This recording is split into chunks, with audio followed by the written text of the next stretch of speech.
noite, meus irmãos. Boa noite àquele que nos acompanha pelo YouTube. É um prazer estarmos aqui mais uma noite para gravar a série de estudos chamado Atos 8, que tem como ênfase estudar toda a Bíblia. E eu gostaria de orar neste momento pela sua vida que está nos acompanhando. Senhor, meu Deus, meu Pai, estamos aqui nessa noite para te engrandecer, Pai, que o Senhor possa abençoar esse estudo, que seja tudo para honrar e glorificar o Teu nome. Abençoa aquele que tem nos acompanhado aqui nessa série de estudo, Pai. Abençoa sua família. Muito obrigado por tudo, essa oração que eu te faço. Amém. Meus irmãos, hoje a gente vai dar continuidade a partir de Gênesis capítulo 14. E eu gostaria já que você abrisse a sua Bíblia aí na sua casa, onde você estiver. E enquanto você abre a sua Bíblia em Gênesis 14, eu gostaria só de voltar um pouco em Gênesis 13, para a gente entender um pouco e para dar continuidade a esse estudo. A gente entendeu também que lá em Gênesis capítulo 13 ele é separado por 3 partes. A primeira parte é quando Abrão, junto com Ló, sai do Egito em direção à terra prometida. Logo depois, o segundo momento, Abraão precisa se separar de Ló, porque os seus empregados estavam brigando. E ali a Bíblia vai falar que não tinha capacidade para suportar todos os bens dos dois, quanto de Abrão quanto de Ló. E aí Abrão fala para Ló: Ló, você tem o direito de escolher. Se você for para a direita, eu irei para a esquerda. E se você for para a esquerda, irei para a direita. E ali Abraão, com pesar, precisa se separar de Ló. E Ló escolhe, olhando com seus olhos, com os olhos humanos, uma terra bonita que logo ali à frente era a terra de Sodoma. E o terceiro momento é quando Deus ele revela a Abrão a terra prometida, a terra de Canaã, onde ali a Bíblia vai falar que Deus fala para Abrão: por toda essa terra que vês, hei de dar a ti e a tua descendência para sempre. E ali termina o capítulo 13 e agora a gente chega no capítulo 14 de Gênesis. E aqui a gente também separa esse capítulo por 3 partes, perdão. As 3 partes do versículo 1 até o 11, a Bíblia vai falar que a primeira guerra ali registrada no livro.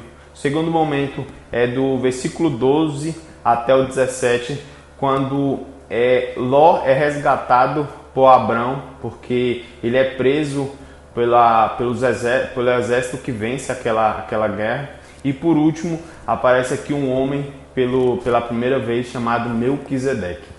E aqui a gente vai acompanhar ali a partir do versículo 1 essa guerra entre 2 exércitos.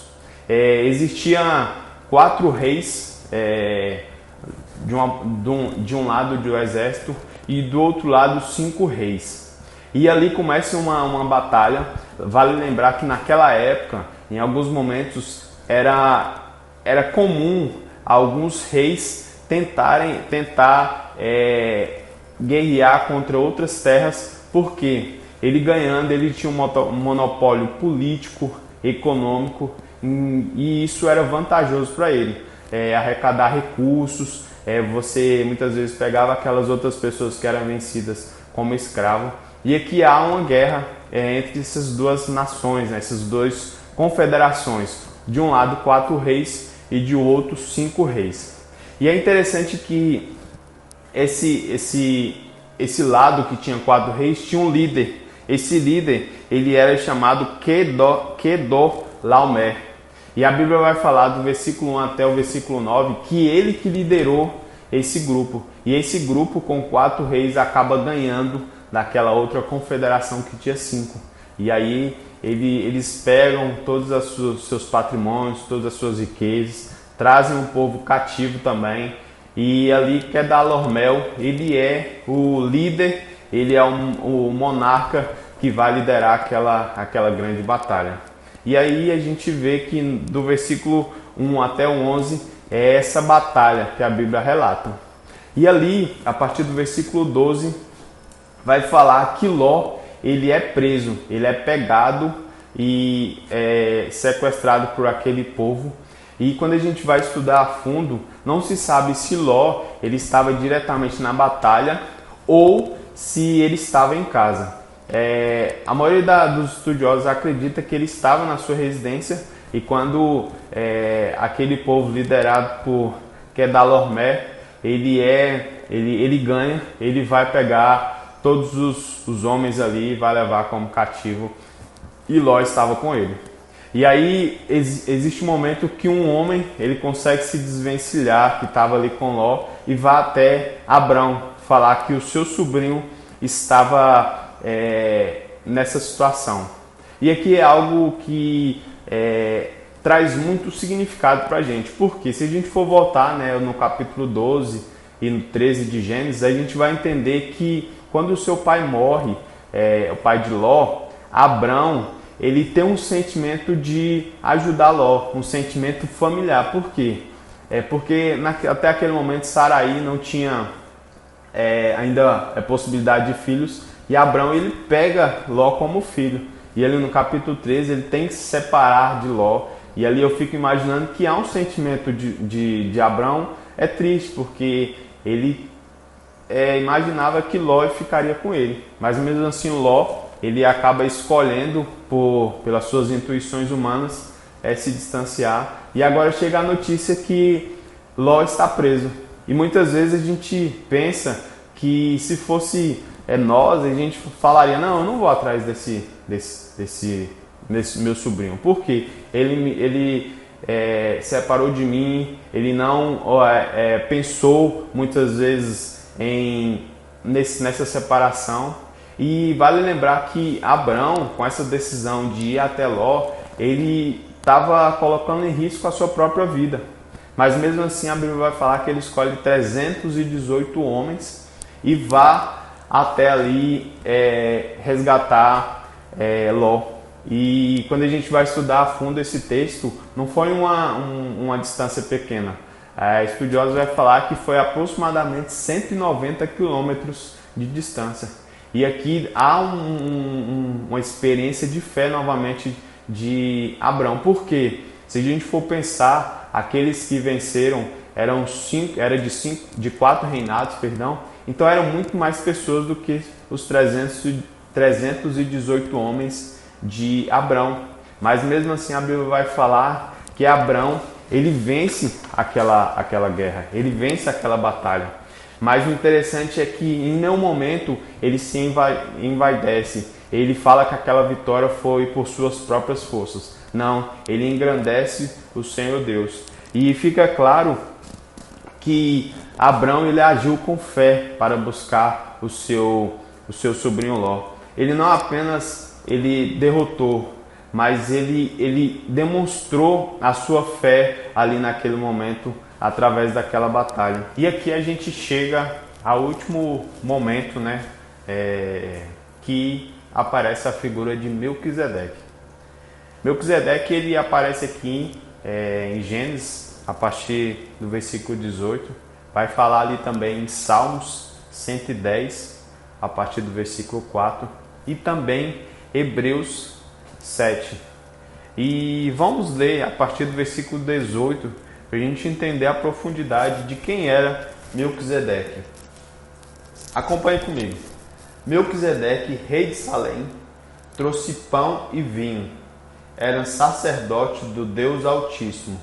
E abençoou ele a Abraão e disse: Bendito seja Abraão pelo Deus Altíssimo, que possui os céus e a terra. E bendito seja Deus Altíssimo, que entregou os teus adversários nas tuas mãos, e tudo lhe deu a Abraão o dízimo. Quando a gente vai separar a palavra Melquisedeque, Melqui significa rei e Zedeque significa justiça. Então, Melquisedeque ele era rei de justiça. E a Bíblia vai falar que ele era rei de Salém. Salém, no original, significa paz. Então, que a gente tem um rei de justiça tendo como reinado aquela cidade de paz. Quando a gente vai buscar a fundo o que era essa cidade de paz, era a cidade primitiva de Jerusalém, era o início ali da cidade de Jerusalém. E a Bíblia vai falar que Melquisedeque, ele alimenta Abrão, ele dá suco e ele dá vinho e pão a Abraão e possivelmente aquelas pessoas que estavam acompanhado. Aqui ele tem uma atitude de servir, uma atitude de abençoar a vida de Abraão.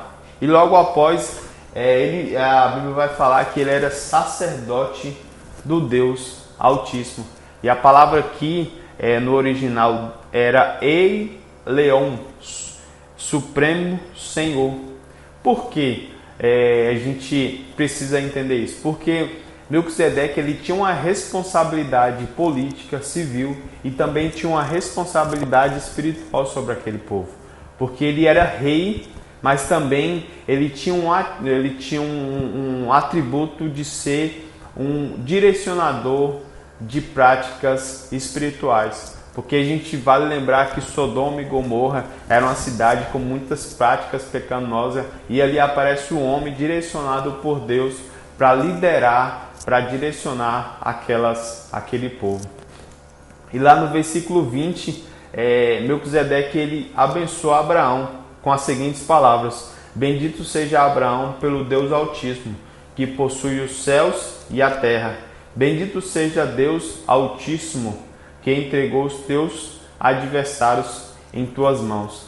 Aqui a vitória de Abraão não foi pela sua força, pelos 318 homens. Foi porque Deus orientou, Deus fortificou Abraão e aqueles homens com ele. Foi Deus que deu a vitória a ele.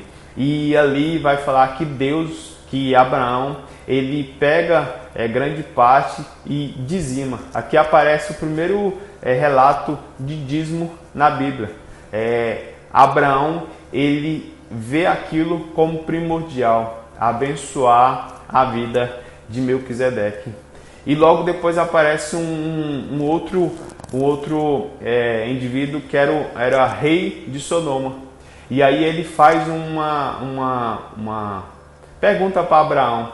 Abraão, você que venceu agora, você que é dono desse resultado, você não acha viável pegar tudo que você conquistou, toda aquela riqueza, todo o aparato e as pessoas também, e levar contigo?